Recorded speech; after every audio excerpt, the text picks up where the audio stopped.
Assalamualaikum warahmatullahi wabarakatuh. Bismillahirrahmanirrahim. Alhamdulillahirrahmanirrahim. Wassalatu wassalamu ala asyrafil anbiya'i wal mursalin. Sayyidina wa nabiyina Muhammad wa ala alihi washabihi ajmain amma ba'du. Alhamdulillah kita kembali bertemu pada perkuliahan kita secara online melalui video ini. Pada kesempatan ini kita membahas tentang materi kita di mata kuliah Manajemen Sumber Daya Manusia mengenai tentang kepemimpinan di dalam sebuah organisasi. Oke, langsung saja kita share materinya.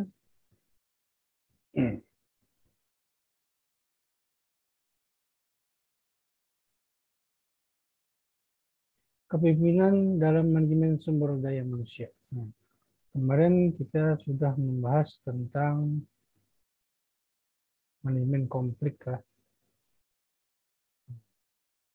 Sekarang kita membahas tentang kepemimpinan yang ada di dalam manajemen sumber daya manusia. Semua sudah tahu apa yang maksud dengan kepemimpinan. Nah, kepemimpinan atau dengan kata lain leaders lah. Nah, kita bahas materinya. Sini kita membahas tentang pengertian kepemimpinan. Kemudian mengenai leadership style atau gaya kepemimpinan. Kemudian teori kepemimpinan. Dalam materi kali ini akan dijelaskan mengenai apa itu kepemimpinan. Kepemimpinan.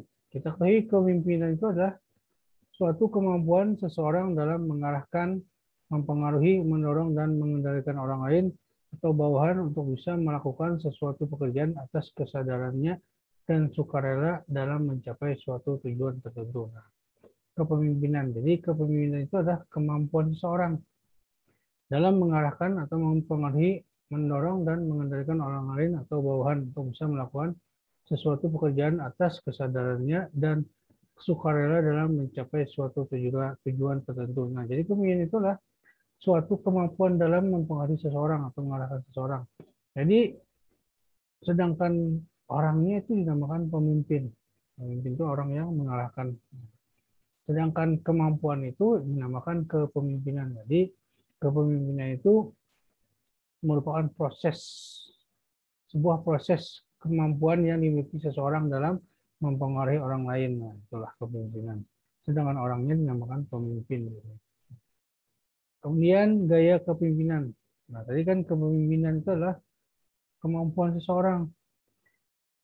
Jadi kemampuan seseorang dalam mempengaruhi orang lain. Nah, itu yang membedakan antara kepemimpinan dan pemimpin. Sedangkan pemimpin itu adalah orang yang melaksanakan dari proses kepemimpinan itu apa? Yakni mempengaruhi orang lain. Nah, pemimpin. Nah, gaya kepemimpinan menurut Tampubulan adalah perilaku dan strategi sebagai hasil kombinasi dari falsafah, keterampilan, sifat, sikap yang sering diterapkan seorang pemimpin ketika ia mencoba mempengaruhi kinerja bawahannya. Jadi ada yang dinamakan gaya kepemimpinan. Jadi gaya kepemimpinan itu apa? Menurut Tambulan, dia adalah suatu perilaku dan strategi. Nah, jadi gaya kepemimpinan itu merupakan perilaku seseorang dan strategi. Nah, sebagai hasil apa? Kombinasi dari falsafah. Nah, falsafah, keterampilan, sifat, sikap yang sering diterapkan seorang pemimpin ketika ia mencoba mempengaruhi kinerja bawahan. Jadi ini kombinasi lah antara falsafah hidupnya, kemudian keterampilannya, skillnya, kemudian sifat seseorang pemimpin itu, kemudian sikapnya yang kemudian diterapkan seorang pemimpin itu ketika ia mencoba mempengaruhi orang lain. Itu dinamakan gaya kepemimpinan. Jadi gaya kepemimpinan itu bagian dari kombinasi dari berbagai macam, baik itu dari falsafah, keterampilan, sikap, sifat, dan apa yang sering dilakukan oleh seorang pemimpin. Jadi macam-macam stylenya lah. Misalnya bawaannya stylenya adalah otoriter misalnya. Nah, itu dari hasil kombinasi falsafahnya bahwa dia di lingkungan militer misalnya. Nah, itu gaya kepemimpinan.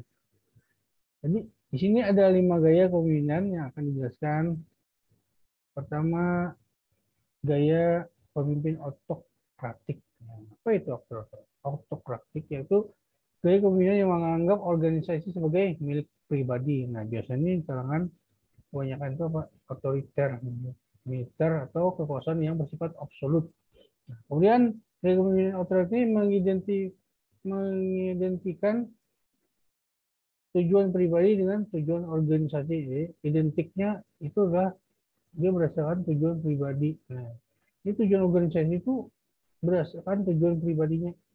Jadi menjalankan organisasi itu kehendak tujuan pribadinya lah. Kemudian menganggap bahwa uh, sebagai alat semata-mata. Jadi menganggap apa, kepemimpinan itu adalah gayanya tadi sebagai alat semata-mata untuk mempengaruhi orang lain, mencapai kekuasaan misalnya.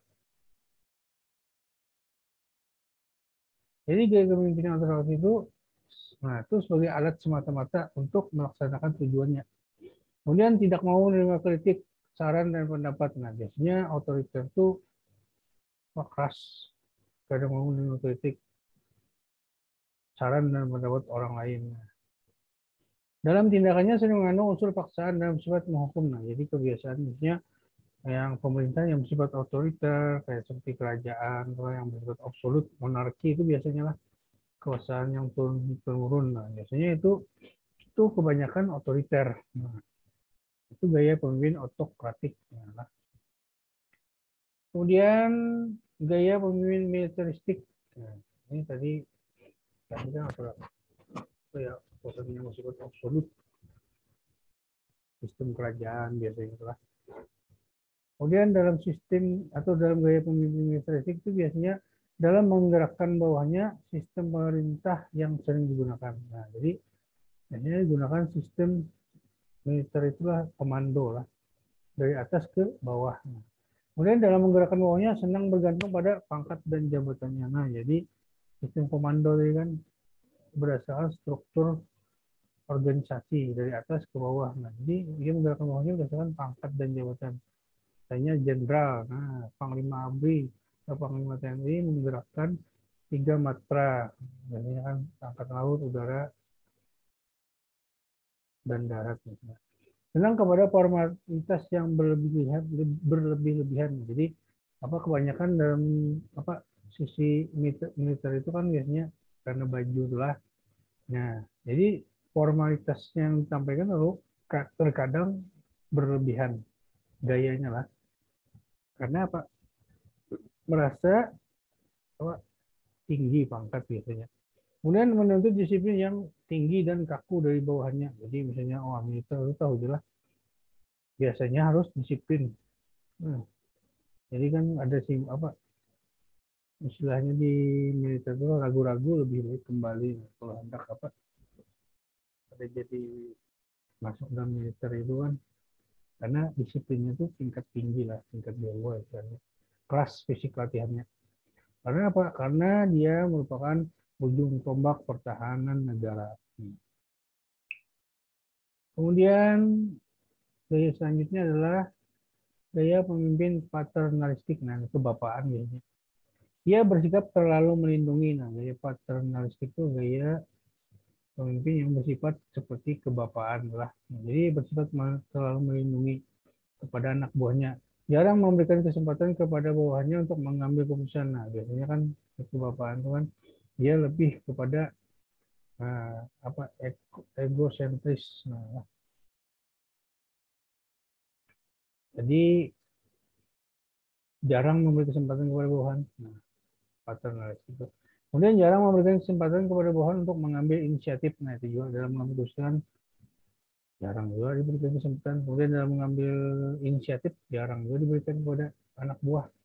Nah, tapi dia bersifat melindungi karena itu tadi karena gayanya tadi kan. Nah, jarang memberikan kesempatan kepada bawahan untuk mengembangkan daya kreasi dan fantasi. Nah, karena sifatnya seperti kebapaan. Nah, itulah tadi daya melindungi tadi sehingga kepada bawahannya pun jarang diberikan kesempatan. Jadi istilah perintah itu kadang langsung tertuju kepada atasan. Sering bersikap mau tahu. Nah, jadi ada bersikap mau tahu itulah apa aja tuh yang dirasakan oleh bawahan kan kadang ingin tahu. Wah, jadi kayak gosip istilahnya lah. Apa itu tujuh apa, kalau istilah kita tuh menggaduhi. Nah, gaya patronnya kita.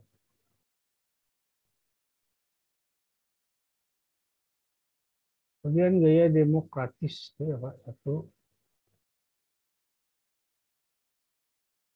dua, tiga. Tiga. Gaya demokratis kata buat. Nah, kemudian gaya demokratis biasanya gaya demokratis itu dia bersifat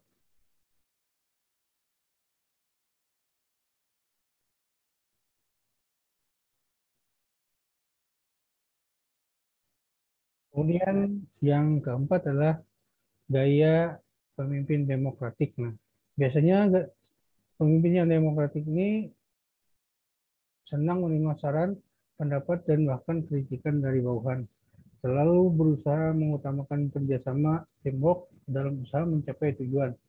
Kemudian selalu berusaha menjadikan lebih sukses daripadanya. Jadi pemimpin yang demokratik ini biasanya dia berusaha menjadikan bawahannya supaya lebih sukses daripada dirinya.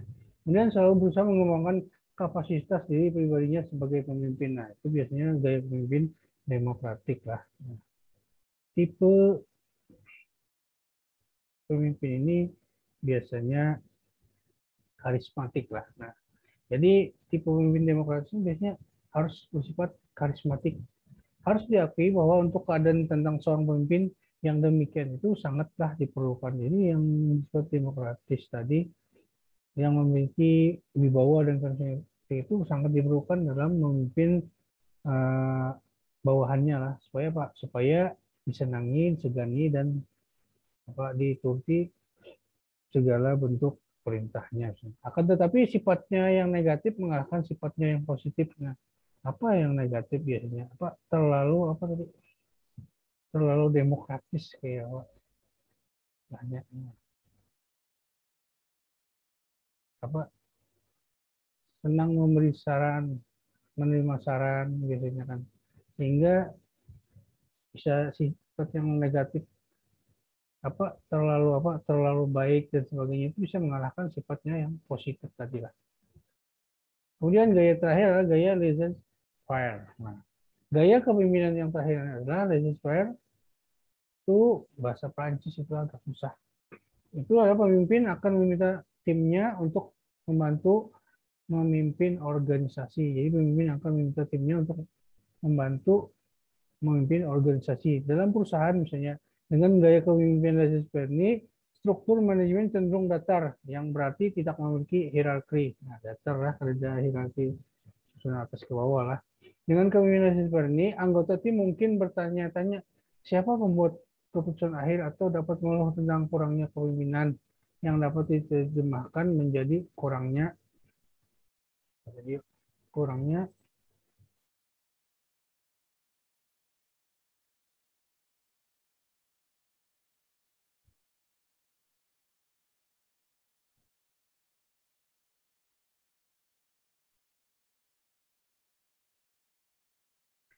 jadi biasanya kepemimpinan ini terlalu datar lah, tidak memiliki hierarki. Jadi semua teamwork biasanya lah, satu sama lain itu tidak memiliki apa istilahnya, menerka-nerka siapa yang menjadi penentu sebuah keputusan akhirnya atau dapat mengeluh tentang kurangnya kepemimpinan. Jadi istilahnya setiap anggota itu sama dianggap sebagai tim. Nah, itu karena membebaskan anunya uh, apa seorang pemimpin itu membebaskan anggotanya untuk apa kreatif, inovatif, nah, sesuai imajinasi dan kemampuan masing-masing untuk saling bekerja sama. Jadi apa ketika tidak memiliki apa atau manajemen yang strukturnya hanya bersifat datar, nah, tidak ada hierarki dari atas ke bawah, maka sistem komando itu terasa apa membingungkan siapa kira-kira. Nah, menurut Kak, siapa kira-kira yang jadi pemimpinnya di tim ini? Nah, karena pas setiap anggota itu diberikan hak yang sama untuk memimpin misalnya. Sehingga ketika untuk menentukan sesuatu keputusan akhir misalnya, maka terjadilah apa istilahnya kebingungan lah istilahnya lah. Mengeluh siapa kira-kira yang menjadi pemutus akhir keputusan ini misalnya kan. Nah itu gaya leadership ini ada apa, sisi positif dan sisi negatifnya lah. Nah itu 5 gaya kepemimpinan yang ada di materi ini. Kita lanjut. Teori-teori kepemimpinan. Nah, teori genetis. Kemudian ada teori sifat. Kemudian ada teori perilaku. Kemudian ada teori ekologis atau sintesis. Kemudian ada teori situasional. Kemudian ada teori kontingensi. Nah, apa itu teori genetis? Teori ini mengatakan bahwa pemimpin besar itu dilahirkan. Nah, jadi berdasarkan teori ini, bahwa seorang pemimpin itu memang pemimpin besar itu memang dilahirkan sejak dari apa gennya sudah apa keturunannya istilahnya. Nah, teori ini dilandasi oleh keyakinan bahwa pemimpin yang itu memiliki sifat-sifat luar biasa dan dilahirkan dengan kualitas istimewa yang dibawa sejak lahir dan ditakdirkan menjadi pemimpin. Jadi sudah dari bawaannya misalnya dari gennya. Nah, artinya memang keturunan seorang pemimpin maka akan melahirkan pemimpin juga dari itu misalnya kan. Nah, itulah itu teori genetis. Nah, bahwa pemimpin itu dilahirkan bukan dibuat, tetapi dia dilahirkan sudah sejak dari lahirnya dan ditakdirkan menjadi pemimpin. Nah, ini bukan dibuat. Bahwa pemimpin itu bukan dibuat, tapi sudah memang sejak lahir dia ditakdirkan. Nah, itu maksudnya teori genetis.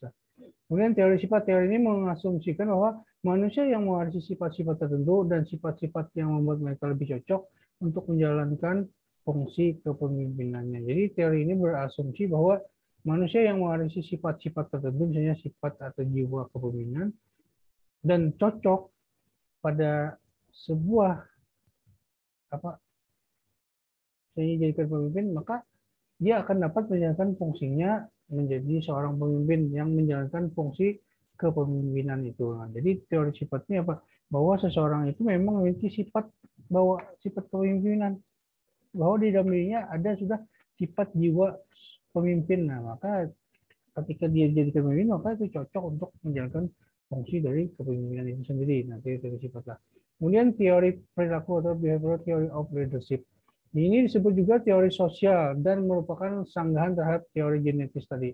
Bahwa pemimpin itu harus disiapkan, dididik dan dibentuk, tidak dilahirkan begitu saja, are made, not born. Nah, setiap orang bisa menjadi pemimpin, artinya melalui usaha penyiapan dan pendidikan, serta didorong oleh kemauan sendiri. Jadi intinya bahwa teori perilaku ini bahwa seorang pemimpin itu membantah sanggahan terhadap teori genetis, yang mana pemimpin itu memang harus disiapkan, kemudian dididik dan dibentuk, tidak dilahirkan begitu saja. Karena apa?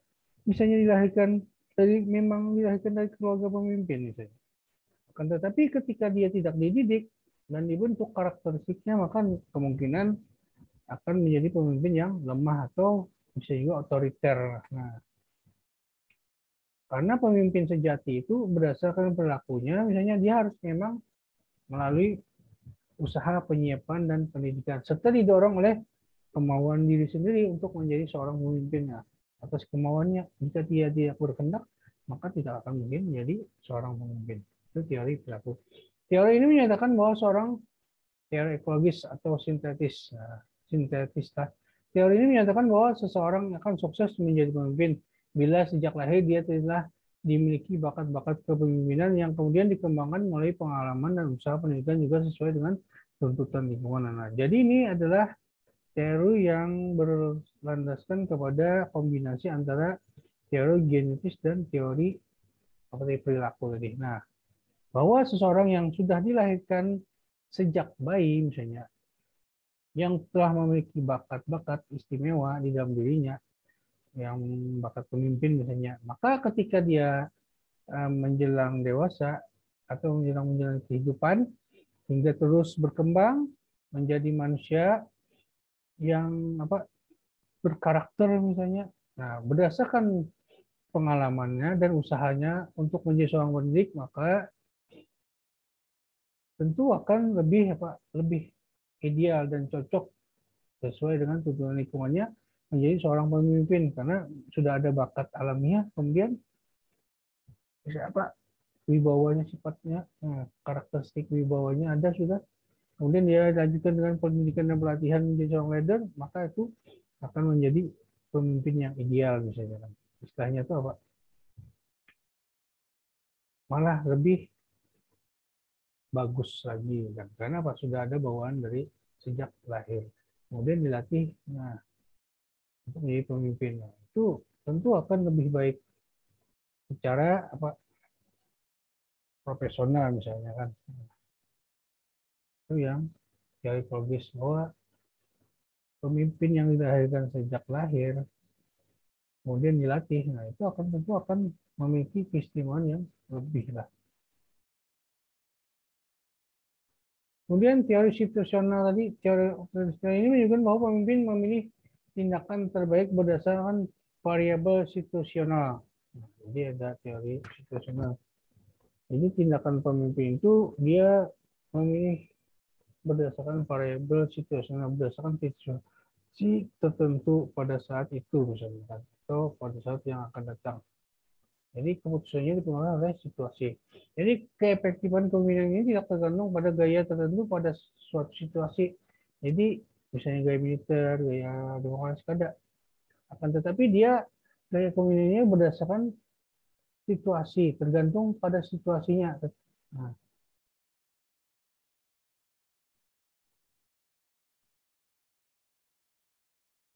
jadi tergantungnya itu pada ketepatan pemimpin berperilaku sesuai dengan situasi. Jadi kepemimpinan ini atau istilahnya dia melakukan tindakan sebagai seorang pemimpin, dia berdasarkan ketepatan berperilaku sesuai dengan situasinya. Nah, itulah dalam kondisinya pada saat ini atau yang akan datang. Jadi kadang mesti harus otoriter, demokratis. Nah, jadi misalnya Indonesia pernah mengalami beberapa kali pergantian pemimpin. Misalnya zaman Soekarno itu lebih kepada demokratis, liberal lah.